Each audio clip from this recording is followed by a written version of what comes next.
বলেছি banking system বাদ দিয়ে দেন? বলেছি ব্যাংকিং সিস্টেমটাকে সুদমুক্ত করেন।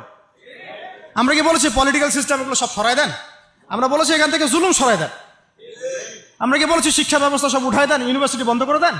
আমরা বলেছি শিক্ষা ব্যবস্থার যে ইসলাম বিরোধী শিক্ষাগুলো সেগুলো বন্ধ করে দেন। এই কাজগুলো করলে কি আমাদের জাতি পিছায় যাবে না লাগাবে? তো এটা তো আমাদের স্বাধীনতা। আমরা ইসলাম বাই বার্থ ইসলাম পেয়েছি, এদেশের সংখ্যাগরিষ্ঠ মানুষ মুসলিম, এটা আমাদের প্রাণের দাবি। ইসলাম কেন্দ্রিক জীবন গড়ব ইনশাআল্লাহ। এবং আমরা বাংলাদেশে কোনো অমুসলিমের সাথে আমাদের কোনো কনফ্লিক্ট নাই, তারা তাদের ধর্ম তাদের মতো করে পালন করবে। আমার কথা কোরআন থেকে, কোরআনের আয়াত শুনেন। আল্লাহ পাক বলেছেন ওয়ালান তারদা আনকাল ইয়াহুদ ওয়ালা নাসারা হাত্তা তাত্তাবিআ মিল্লাতাহুম। ইহুদি এবং নাসারারা কখনোই তোমাদের উপর সন্তুষ্ট হবে না যতদিন পর্যন্ত তোমরা তাদের ধর্ম গ্রহণ না করছো। যতই আপনি এভাবে ইলিশ পাঠান না কেন, ইহুদি খ্রিস্টান এবং মুশরিকদের যে অ্যালায়েন্স আছে এরা আমাদের উপরে কোশ্চিনকালেও সন্তুষ্ট হবে না। কখন সন্তুষ্ট হবে? যখন আমরা ওদের দাসত্ব করতে যাব তখন। তাহলে দাসত্বের নাম কি স্বাধীনতা? এটাই কি স্বাধীনতার ব্যাখ্যা?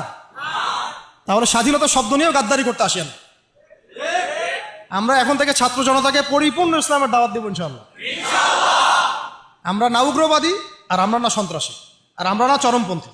আমরা শৈথিল্যতাবাদীও নই, আবার আমরা চরমপন্থীও নই। আমরা মধ্যমপন্থী।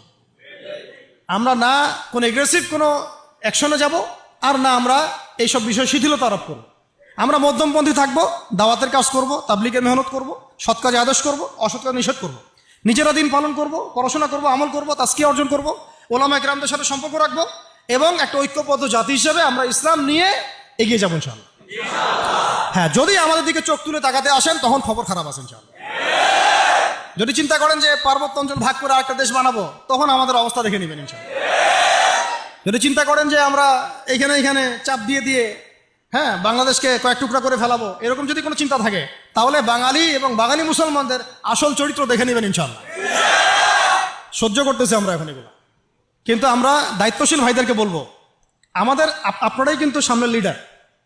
আপনাদেরকে বলবো যে বুদ্ধিদীপ্ত হন, রাসূল সাল্লাল্লাহু আলাইহি ওয়াসাল্লামের সুন্নাত অনুযায়ী আপনি